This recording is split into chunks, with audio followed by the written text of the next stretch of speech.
ඔන්න සුපුරුදු වෙලාවට සුපුරුදු පරිදි මම ආයෙත් ආවා. අද අප්‍රේල් 13 වෙනිදා. මම ලෑස්ති වෙලා ඉන්නේ පන්සලට යන්න.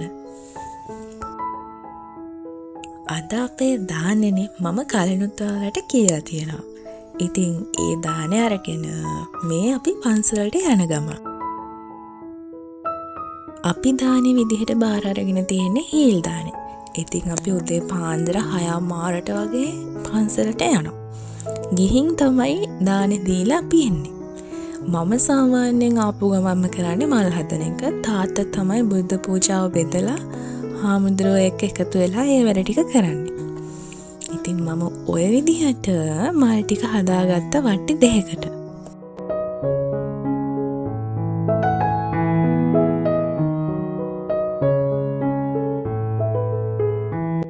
මේ විදිහට මම ඒ වැඩෙත් ඉවර කරගත්තා.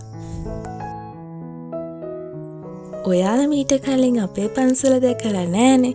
ඔන්න බලාගන්න ඔය තියෙන්නේ අපේ පන්සල. හැබැයි මට හැම දෙයක්ම වීඩියෝ කරලා පෙන්නන්න බැරි වුණා ඉතින්. ඔය තියෙන්නේ බුදුගේ ඇතුලේ තමයි බුද්ධ පූජාව තියලා මල් තියලා වන්දනා කරන්නේ. ඔතන ඉඳගෙන ලස්සනම බෝධියකුත් චෛත්‍යකුත් තව පරණ බුදු ගෙවල් දෙකකුත් තියෙනවා. ඒවා පෙන්වන්නම් ඉස්සරහට. මේ vlog එකකින් ඔයාලට ඒවා බලන්න බෑ. ඉතින් ඔතනින් පන්සලේ කටයුතු ඉවරයි. මොකද මට වීඩියෝ කරන්න බැරි වුණා හාමුදුරුවෝ වැඩි හින්දා. දැන් අපි ගෙදර ආවා. ගෙදර ආපු ගමන් අද මම හදනවා දොදොලක්. මම පොල් ගාලා දැන් තාත්තා මිශ්‍රණය හදලා දුන්න. දැන් මට තමයි හැඳි ගන්න තියෙන්නේ. මේ වෙද්දි නම් තාම දොදොල හයි වෙලාවත් නැහැ. අපි බලමු කොහොමද මේ වැඩේ වෙන්නේ කියලා. අද අපේ අවුරුදු කුමාරයාත් ඇවිල්ලා ඉන්නවා අපිට වැඩවලට උදව් කරන්න. ඔයාලා මගේ කලින් vlogs වල නෙවෙයි කලින් වීඩියෝ එකනේ මම කිව්වා අපේ ගෙදර එනවා අවුරුදු කුමාරයෙක් කියලා. මේ තමයි එයා. අවුරුද්දට කලින් ඉඳන්ම එයා අපි එක්ක හිටියා. ඉතින් එයා දැන් මේ වෙලාවේ ආච්චි සීයා එක්ක ලොකු වැඩක්.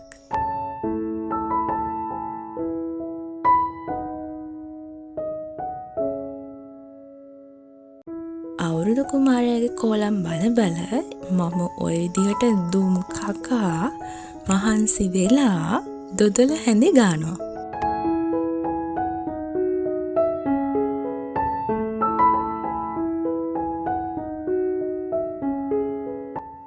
ඒක හිතුව තරම් අමාරුත් නෑ, හිතුව තරම් ලේසිත් නෑ වැඩි. මම කොහොම හරි අවසාන වෙනකන් අල්ලන් හිටියා.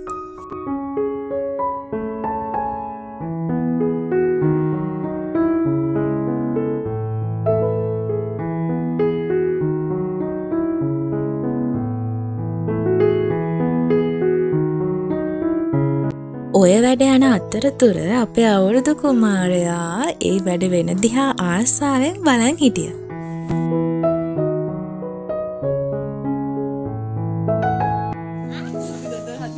එයා දැන් හොඳට කතා කරනවා. මම දැන් පොඩ්ඩකට අල්ලගත්තා වීඩියෝ එක කරන්න. ඔය බලන්න ඔය කියනවා ඉවරයක් නෑ.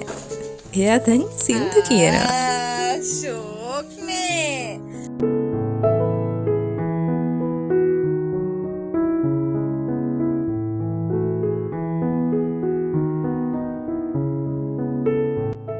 මේ වෙද්දී අපේ දොදොල හයි වෙලා ඉවරයි. දොදොලේ කතන්දර වලට පස්සේ කියන්නම්කෝ. ළමයි මාර වැඩක් වුණානේ. මේ අප්‍රේල් 14 වෙනිදා දැන් උදේ 4යි ගානකට කිරි උතුරන් තිබ්බේ. අපිට 3යි ගානකට කරන්ට් එක ගියා. දැන් ඉතින් මම අර මගේ ෆ්ලෑෂ් ලයිට් එකෙන් තමයි ඔය එළිය කරගෙන වටේ කිරි උතුරන්න ලෑස්ති කරලා තියෙන්නේ.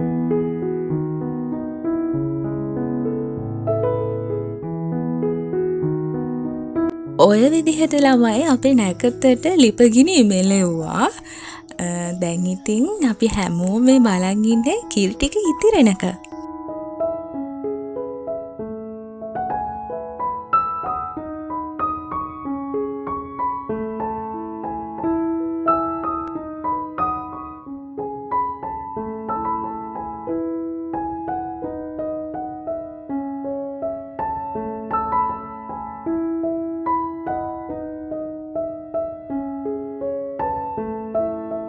ඔන්න ළමයි ඉතින් බලන් හිටපු මොහොත උදා වුණා. ඔය විදිහට තමයි අපේ ගෙදර කිරි ඉතුරුනේ.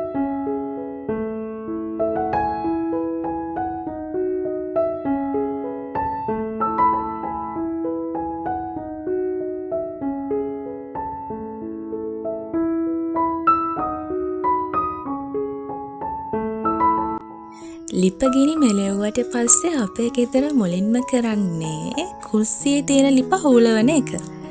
ඒකට පස්සේ පුදු පහන තියෙන එක තමයි මුලින්ම කරන්නේ. ඉතින් දැන් මම ඒකට තමයි ඔය ලෑස්ති වෙන්නේ. ඒ භාජන ටික සෝදලා දැන් මම මේ අපේ අවුරුදු කුමාරයාත් එක්කම පහන තියන්නයි ලෑස්ති වෙන්නේ.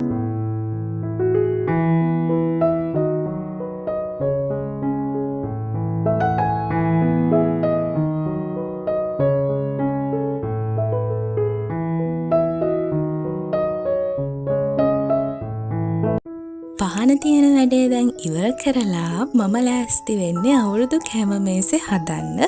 ඉතින් මුලින්ම ওই විදිහට මම ඒ පිඟන් ටික සෝද ගත්තා.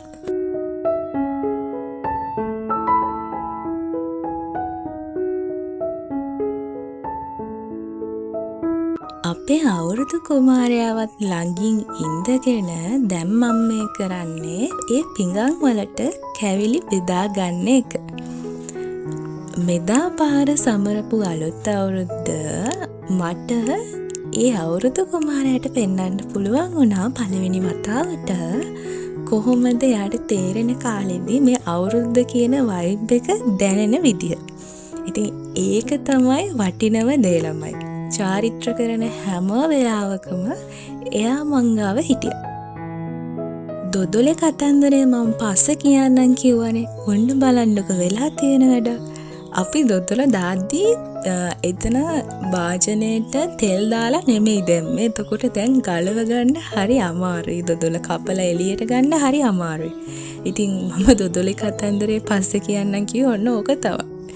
ඉතින් ඔන්න ඒ අවුරුදු කුමාරයාගේ කෝලනුත් බල අපි කොහොම හරි අමාරුවෙන් දොදොල් ටික කපලා ඉවර කරගත්තා. දැන් අපි පිළියෙල කරගත්ත කැවිලි තියලා අවුරුදු කෑම මේසේ හදන්නයි යන්නේ. ඉතින් අවුරුදු කුමාරයාත් මම එක්ක ළඟින්ම හිටියා ඒ වැඩවලට උදව් කරගෙන. මේ වෙලාවේ අපේ ගෙදර අම්මලා නිදි මොකද තව ඊළඟ නැකතට වෙලා තියෙන හින්දා. ඉතින් අවුරුදු කුමාරයයි මායි එකතු වෙලා ওই විදිහට නැකතට වැඩ ටික ලෑස්ති කරා.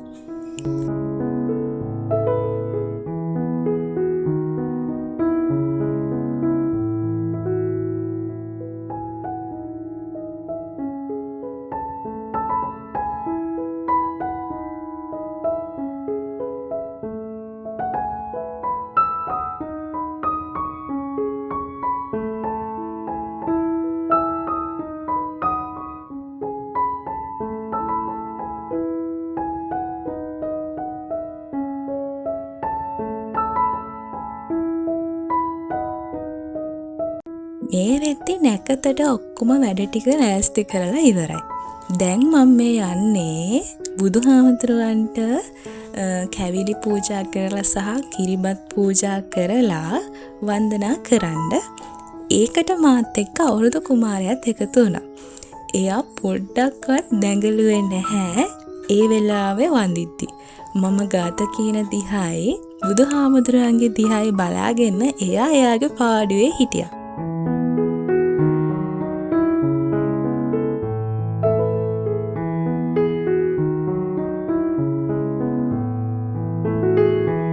මේ වෙද්දී නැකත හොඳටම ලං වෙලා දැන් අවුරුදු කුමාරයායි මායි එකම විදිහ හැඳුම් ඇඳගෙන මේ ලෑස්ති වෙන්නේ ගනුදෙනු කරන්න ලිඳ එක්ක. නැකත් කරද්දී අපි දෙන්නම එකම ඇඳුම් තමයි ඇඳේ. ඔයාලට මතකද කලින් vlog එකේ මම ඇඳුම මැහැව විදිහ පෙන්නුවා ඔයාලට.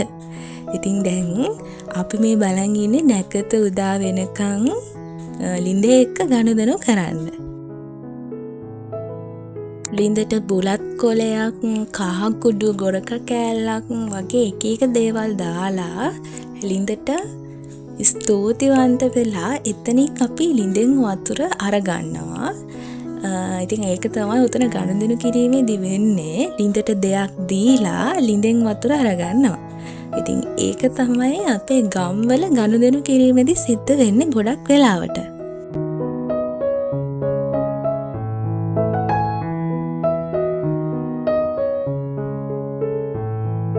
දැන් ගනුදෙනු කිරීමේ නැකත ඉවරයි.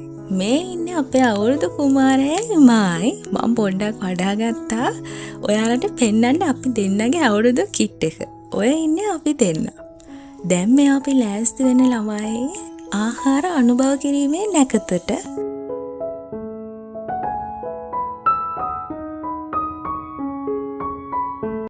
ඉතින් ඔය විදිහට ආහාර අනුභව කරා අපි නැකතට ඔක්කොම එකතු වෙලා.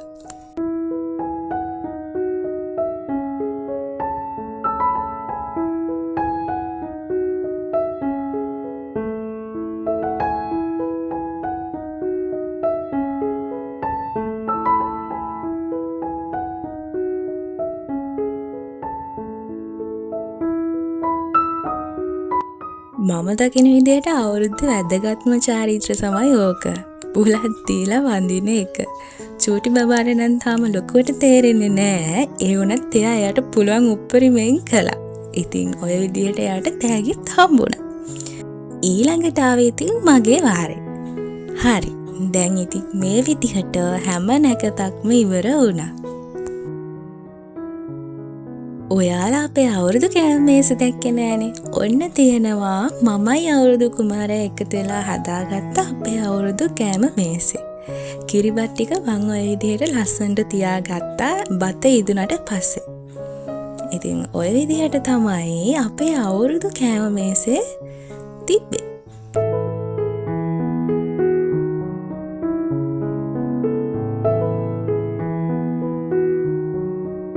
නැකත් ඔක්කොම ඉවරුණාට පස්සේ මම ඔය විදිහට ගේහස් කරගත්තා.